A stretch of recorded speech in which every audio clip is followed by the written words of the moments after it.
As with most sports, when you really get into them, you often need to invest in your own equipment. Sure, you can always rent gear, but it's rental gear, and rental gear isn't always the best quality, and it's been used and abused. When it comes to buying your own dive gear, I recommend starting, of course, with Mask and Fins, but when it comes to the big stuff, a dive computer is right up there as one of the most important things that I would recommend you invest in, because it's a device that makes your diving safer. So there are countless dive computers out there, ranging from small indie startups to well-established manufacturers who have been making dive computers for decades now. But when you're new, and even if you've been diving for years, there are a few features to a dive computer that you may not know to look for, or whether it's even worth investing in. Now, I've used quite a few dive computers in my career so far, and there are different grades of dive computers for different types of diver, so a cheap dive computer will do everything you need as a recreational diver, but if you want to progress onto more advanced diving or have better features on your dive computer, then yeah, you do have to spend a little bit more. So let's take a look at what to look for when buying a dive computer. When you're first buying a dive computer, you can immediately split the range available into two.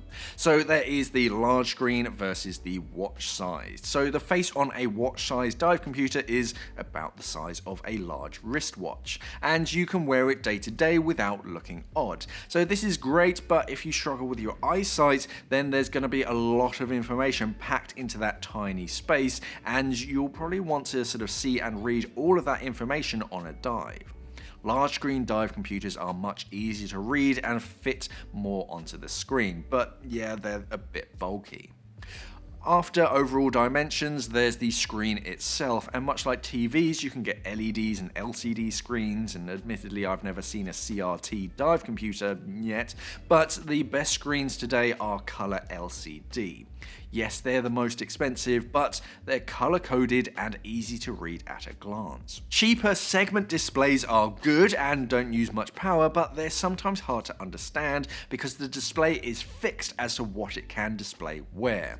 The best variation of this is a dot matrix, so if you don't want to go for the super fancy LCD, at least look for the dot matrix at least. This decision is often made as soon as you've chosen which screen you prefer. Color screens use a fair amount of power, so most of them use a rechargeable battery. Just plug it into a USB, just like your phone, and charge it up between dives. They usually get a few days worth of diving on a single charge, depending on how bright the screen is, but you don't have to worry about bringing spare batteries or opening the computer to change the battery. Segment display computers tend to have a large button battery that will last a good year or so, depending on how much diving you get up to. Whilst definitely cost effective, you don't always get as much notice when the battery is on its last legs, so that's always worth bringing a spare. How your dive computer attaches to you is very important. So most will come with a traditional watch style rubber strap, which is fine, but remember that your wetsuit or dry suit will actually squeeze and shrink at depth, so your computer will become loose. Just make sure that it's strapped on nice and tight at the beginning of the dive. Large screen dive computers will come with a really long strap so it can fit around a dry suit, and watch size dive computers usually come with an extension strap so you don't have a big flappy strap day to day, but make sure that it does come with one. Personally, I prefer elasticated bungee straps and a pair of them as well. Elasticated straps stretch and compress to allow for that suit squeeze.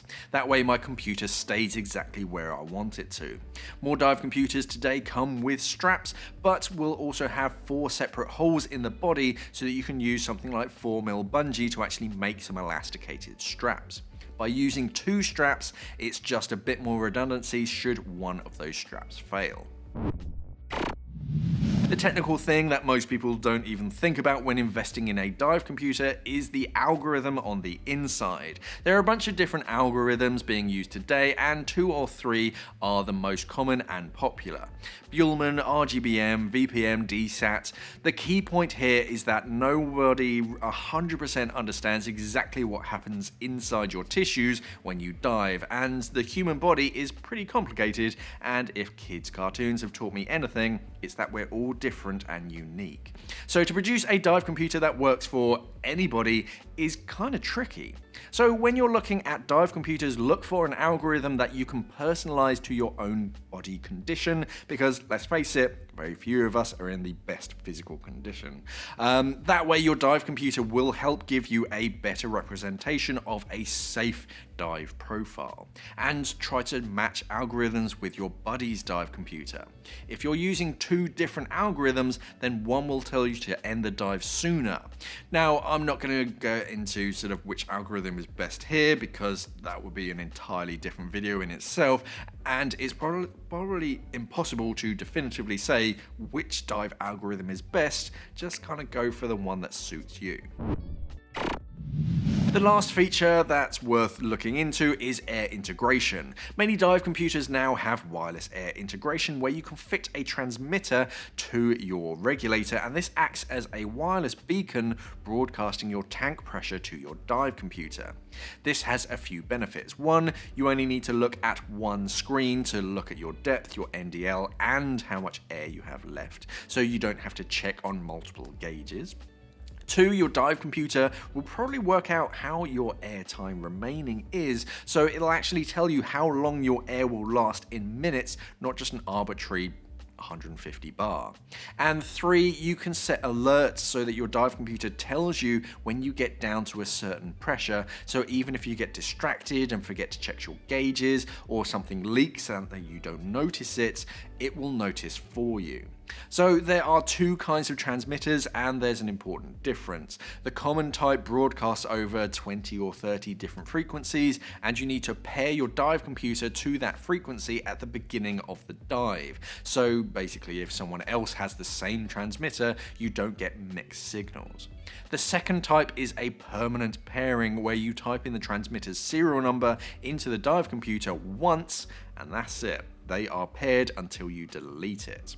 So either way, even if you don't want air integration right now, it's worth considering it if you might want it in the future, because you can't just download a patch onto your dive computer. You actually need the hardware, and if it doesn't have it, then if you want it later, you're gonna have to buy a completely new dive computer. So hopefully that will help you guys know kind of what to look for, at least what to consider when buying a new dive computer. The best thing though that I would recommend is not to go for the one button that looks the prettiest, basically. My dive computer isn't the prettiest thing on my wrist, but it does keep me safe, and it does everything that I need it to. But hey, what do you guys look for when buying a dive computer? Which is the best dive computer in your eyes? Let's discuss in the comments below. Thank you for watching, and of course, safe diving. So as you might notice, all of these reels are actually spools, which kind of shows how the sort of market is going. People are going for the more compact and sort of neat and tidy spools, although not everyone actually knows how to use them properly, as you'll see in this video. Let's take a closer look at 5 of our best-selling reels or spools.